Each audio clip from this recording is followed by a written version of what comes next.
Welcome to Cheating Story Tales. Before we dive into today's story, we have a humble request. Please consider subscribing to this new channel. Help us hit our first milestone of 1,000 subscribers. Your support will motivate us to keep bringing you more exclusive, original cheating wife stories. And now, let's get started with today's story. Time for an out-of-this-world story from our space. Yes, pottery, the art of shaping clay and shattering marriages. Today on our space, how to craft lies and keep your spouse in the kiln. Cheating wife insists her happiness comes first, so I gave her the reality check of a lifetime. Divorced her and left her with nothing. I never thought I'd find myself in this position, but here we are. Throwaway because I have friends who know my Reddit account. My 36-year-old wife, Angela, 34 female, and I have been married for 8 years. We've always lived what I thought was a comfortable and happy life. We have a beautiful child together, a 6-year-old daughter, Lily, who I love more than anything. I worked long hours as an engineer to provide our comfortable lifestyle, and she stayed home to manage the house and take care of Lily. This was a role that she had always insisted she was happy with. About a year ago, Angela started saying she was feeling unfulfilled. She felt like her whole life revolved around being a wife and a mother, and she wanted more. I understood what she meant, though I found it hard to relate. My life feels like it's revolved around being a father and a husband as well, but I found that rewarding myself. I tried to empathize with her, though. Maybe she felt that way because she didn't get out of the house much. I had my career, and while that was mainly to provide for my family, it also provided me with an additional sense of purpose. So, we discussed it for a while, trying to figure out what she could do to bring more fulfillment into her life. We eventually decided that she could try to get out of the house more. When Lily was at school, she could sign up for a class or pick up a hobby. After a lot of discussion, she chose pottery classes, and we got her signed up for one that same week.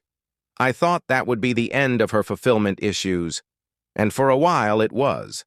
The house started filling up with little pots, mugs, and dishes that she started making.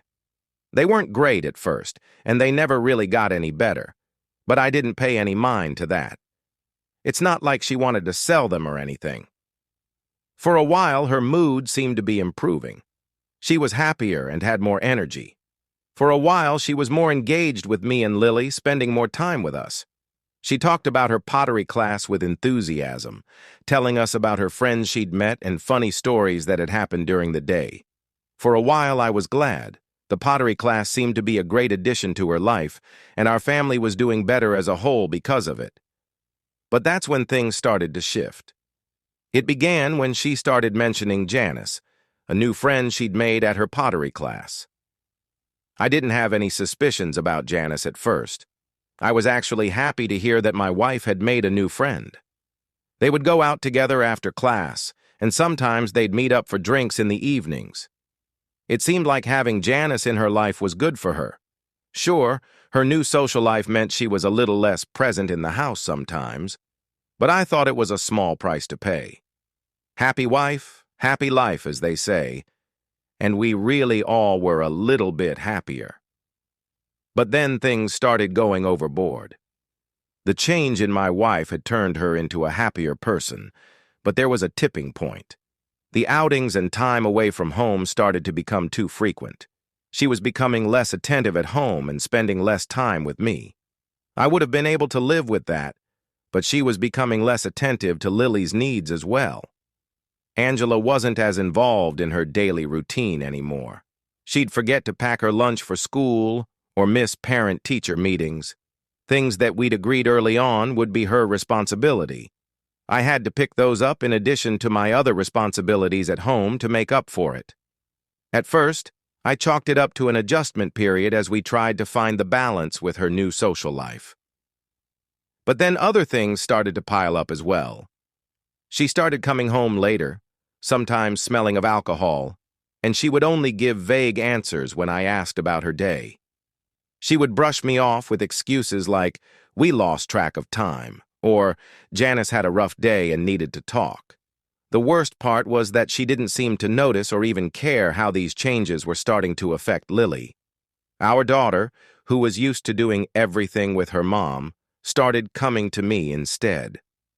I liked getting the extra attention for my daughter, but I didn't think it was worth the cost. It broke my heart to see her little face light up when Angela finally made time for her, only for the joy to fade when Angela was too distracted or tired for her. I tried to talk to Angela about how her behavior was affecting the family. I approached it gently, hoping we could work things out. I explained that I'd noticed her pulling away from me and Lily and how it was impacting our daughter. I mentioned how I felt like she wasn't engaged in our marriage anymore either. Her response was defensive. She accused me of trying to control her and stifle her personal growth. She said she was finally happy and that I couldn't find it in myself to be supportive of her. That wasn't fair, and I told her that I'd been fully supportive of her new hobby and her new friendship. I'd worked long hours so she could stay home and picked up the slack when she started spending more time away. I reminded her of all of that, but she dismissed me, saying something like, "Providing money isn't everything. You don't know what I need emotionally." She wouldn't elaborate on what she meant by that and just stormed out to clear her head. That was when I started having suspicions that this wasn't just about her feeling unfulfilled anymore. Almost 2 weeks after the discussion, Angela told me she wanted to go on a weekend retreat with Janice. She claimed it was a chance for the two of them to focus on their pottery and recharge. Almost immediately, my BS radar went off. Something about the whole thing sounded off to me. I said I'd be fine with her going on the retreat, but I needed to meet Janice first. I told her I wasn't comfortable having my wife go on a trip with someone I've never met before. A reasonable request, I thought. Angela didn't see it that way. She started by making excuses, saying Janice didn't like meeting new people and that she was shy. That was the point when I was convinced she was lying to me. I suspected that there was no weekend retreat with Janice. I started to doubt that there was even a Janice at all. I'm not the type to snoop through my wife's phone, but I felt I had probable cause. It's not a violation of trust if the trust is already being broken. So I did some investigating. I didn't argue with her about the retreat anymore. I just let her pack her things and get ready for her trip. One evening, while she was busy, I grabbed her phone and went through it. She'd been extra protective of her phone recently, but I think she let her guard down in all the chaos of packing. Sure enough, there was no retreat with Janice. I couldn't even find a Janice in her phone. Instead, what caught my eye was a message thread with a contact that was just saved as B. What I saw broke my heart. Right from the start, it was clear that she was cheating on me with this guy, Brian. Scrolling all the way up, it looked like she'd started texting him just a few weeks after she started her pottery class. The messages were flirty right from the beginning, and after a month of texting, it was clear they'd slept together. I couldn't believe what I was seeing. I'd been paying for these pottery classes, picking up the slack in our home, watching her slowly neglect me and our daughter, just for her to have an affair. I was madder than I'd ever been in our 8 years of marriage. I kept calm. I took screenshots of everything and emailed them to myself as evidence. Then I went into the room where my wife was trying to pack. Trying to decide which bras to pack? The moment that thought came to mind, the words left my lips. The ones Brian would like more? She snapped around to look at me where I was standing in the doorway with her phone in my hand. I didn't expect what she said next. She shouted in disbelief that I'd gone through her phone and invaded her privacy. I was so stunned that she went on for a few seconds before I shut that down. I told her she wasn't going to flip it on me. I said her privacy didn't entitle her to betray her husband and neglect her daughter. She got up and yelled that I was making it about me. She said that nobody in the family cared about her happiness or the sacrifices that she made, and that she was finally taking it into her own hands. I brought up everything we had done to make her feel more fulfilled, all the changes that the family had gone through for her benefit. She threw that back in my face and said that I had whined and complained the whole time. That wasn't true, no matter how you looked at it. I'd been fully supportive and only tried to change things when she started to neglect Lily. At this point, she was starting to raise her voice, and I tried to tell her to keep it down so she wouldn't wake our daughter. She flipped out on me and said that I was putting Lily's needs over her own again, and that her own happiness should come first. At that moment, Lily walked into the room looking frightened. She asked why we were shouting at each other. My heart broke, but I rushed over to her side, knelt down, and told her that we were just talking, and that I'd be in her room soon to tuck her back in. Angela didn't say a word. She just watched us silently. Lily nodded and left, but she didn't seem fully at ease. That just made me mad at Angela. Lily didn't deserve this. When I was sure she was out of earshot, I turned back to Angela and kept my voice low. I asked her if she could see what she was doing to our family and who she was hurting. I said Lily deserved better than a mother who was more concerned with sneaking off with her lover than being there for her child. Angela started sobbing, saying that she'd been so unhappy as a housewife and she was just looking for a way to feel alive again. She said I had my career, and she needed to put her own happiness first too. I pointed out that my career wasn't me putting my happiness first. It was how I put the needs of the family ahead of my own. I said she destroyed all of our lives because she was bored and things would never be the same again. She kept crying and offered all sorts of solutions. She'd ditch Brian, we could go to therapy, and she would quit her pottery class. None of those would solve anything. Nothing can fix this as far as I'm concerned. She's still in the bedroom crying, and I'm calling my brother to see if Lily and I can stay the night. I might update this in the morning when I know what to do next. Update. The next morning, my mind was still in disarray, but I had some clarity.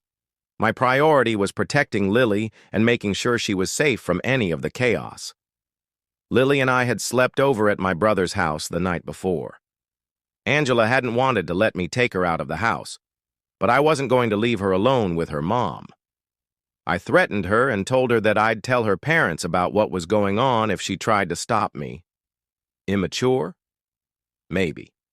But I was serious about getting my daughter out of that house. In the morning, I called Angela and told her we needed to have a serious conversation about what happened next. I said I'd bring Lily around so she could see her, and then we'd talk about how we would move forward with separation. Angela tried to convince me to reconsider separating. She cried, begged, and promised to cut off all contact with Brian, but I was done. I told her that trust was the foundation of any marriage, and she had broken it completely. Lily was happy to see her mom, which broke my heart a little. I felt like I was about to tear this family apart, but I knew it was Angela's fault. She was the one who had put her feelings above the good of the family. After their reunion, I sent Lily to play in her room, and I told Angela that I would be filing for divorce. First, she said I was overreacting. Then, she said I was punishing her for trying to find herself. I told her that finding yourself didn't mean abandoning her family or breaking her marriage vows. I wasn't going to let her keep rewriting the narrative to make herself the victim. After our conversation, I went out to meet with a lawyer to start the divorce proceedings. He told me that her neglectful behavior and affair gave me a solid case. He advised me to start compiling as much documentation as possible, including evidence of her infidelity and every instance of her neglecting Lily. I already had the messages between her and Brian, and I started searching through my phone for every example of times when she had prioritized her own happiness over Lily's needs. In the following weeks, Angela tried all sorts of different tactics to get me to reconsider. She alternated between apologizing profusely and accusing me of being a controlling, heartless husband. She even tried to use Lily as leverage, saying things like, "Don't you want Lily to grow up with both of her parents in one house?" That just made me angrier. I had to remind her that I wasn't the one who had torn the family apart. She was. Eventually, the divorce was finalized, and I cleared her out. I managed to win custody of Lily. The argument was made on the grounds that she was an unfit mother. It was vicious. I would have felt bad for her if I still had any love in my heart for her. Instead, I was glad. The worse they made her sound, the better my chances of winning custody. She got visitation rights 3 days a week. She tried to fight for more, but the judge sided with me based on the evidence of neglect and the affair. After the dust settled, I had to go through the difficult act of rebuilding my life with a confused 6-year-old who didn't fully understand why Mom and Dad didn't live together anymore. I had to make sure she understood that none of this was her fault, especially when she asked questions like, "Why doesn't Mommy live here anymore?" Or, "Do you and Mommy still love each other?" I told her that sometimes adults make mistakes that hurt other people, but it didn't mean she wasn't loved. Angela, of course, didn't take the divorce well. She started posting cryptic messages on social media about being betrayed and gaslit. She tried to paint herself as a victim and drum up sympathy from the replies to her posts. It didn't seem like it was working. I'd already told her parents, my family, and our friends what had happened. Everybody was just as disappointed as I had been.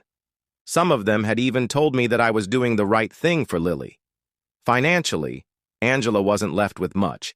I kept the house, the car, and more than half of our savings. The judge awarded her a small alimony, but it was nothing significant. It was almost a joke, really. I was the one taking care of the child, and the affair left her in a bad position to argue for much. We divided up some of the assets, and she got a sum of money out of everything, but it really didn't amount to much in the long term.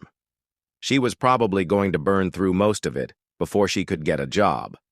It would be difficult for her to rebuild her life, but I couldn't waste any sympathy on someone who had blown up our family for an affair. I didn't confront Brian about the affair. I didn't need to. The guy wasn't important to me, and honestly, I never wanted to meet him. I did hear that their relationship died out, though. It looked to me like Brian wasn't interested in being anything more than a side piece. I found it poetic that she'd burned her life down for a man who didn't even want to be with her. A few months have passed since the divorce, and we've fallen into a kind of rhythm. I've cut back on my hours at work to spend more time with Lily. It's not easy being a single dad, but I would give up anything for that little girl. Despite whatever Angela says, Lily's happiness always comes first to me, and I'd never complain about it. Angela has her visitation days, and I encourage Lily to spend time with her mom. Even though I still resent Angela for the pain she caused us, I try to keep things civil for Lily's sake. I understand that she still loves her mom, even though I no longer do, and I don't want to do anything that could stunt her emotional development. Looking back, I don't regret how things ended.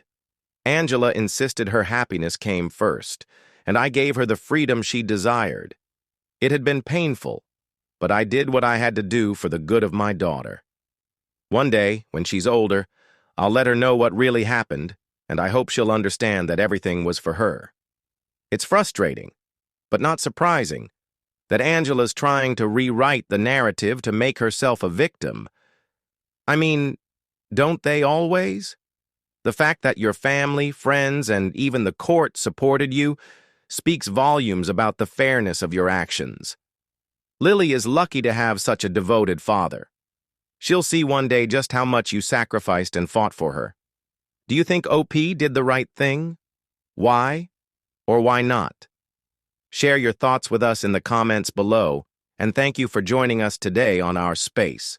Be sure to like, subscribe, and hit that notification bell so you don't miss out on our next video. Until next time.